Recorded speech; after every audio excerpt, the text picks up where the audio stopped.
কি ভিডিওতে চর্চা হবে যে সিভিক ভলেন্টিয়ার্সের কি সেই জুনিয়র কনস্টেবলের গল্পটা এখন বন্ধ হয়ে গেছে।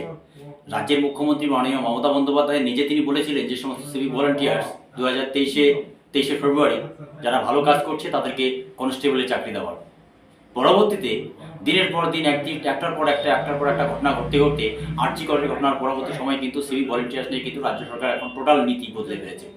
সুপ্রিম কোর্টের যা অর্ডার ছিল সেই অর্ডার মোতাবেক তারা কিন্তু হসপিটাল এবং স্কুলে যেতে পারছেন না। এই পরিস্থিতিতে সিভিক ভলেন্টিয়ার্সরা ভবিষ্যৎ এবং সিভিক ভলেন্টিয়ার্স নিয়ে যে বক্তব্য রেখেছে মহামান্য সুপ্রিম কোর্টের রাজ্য সরকার 3 মাসের ট্রেনিং, সেটাও কি মিথ্যে হবে না তো? তার কারণ এর আগে এক বা একাধিক বক্তব্য রাখা হয়েছিল, সিভিক ভলেন্টিয়ার্সের কোনো উন্নতি হয়নি।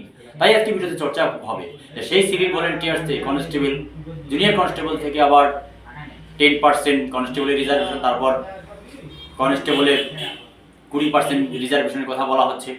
বাস্তবে আসলে কি এই পরিস্থিতি আজকে ভিডিওতে চর্চা হবে।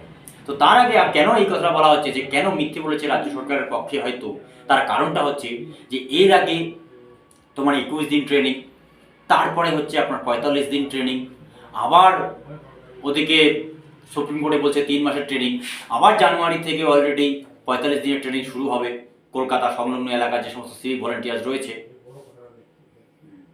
কোথায় যাবে এরা? বাস্তব এদের পরিস্থিতিটা কি? এটা নিয়ে কিন্তু প্রশ্ন ডাকছেই।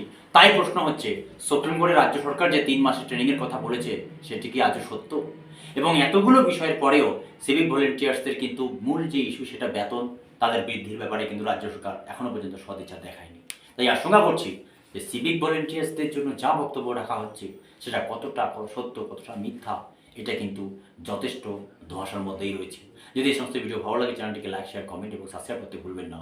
আজ এ পর্যন্তই।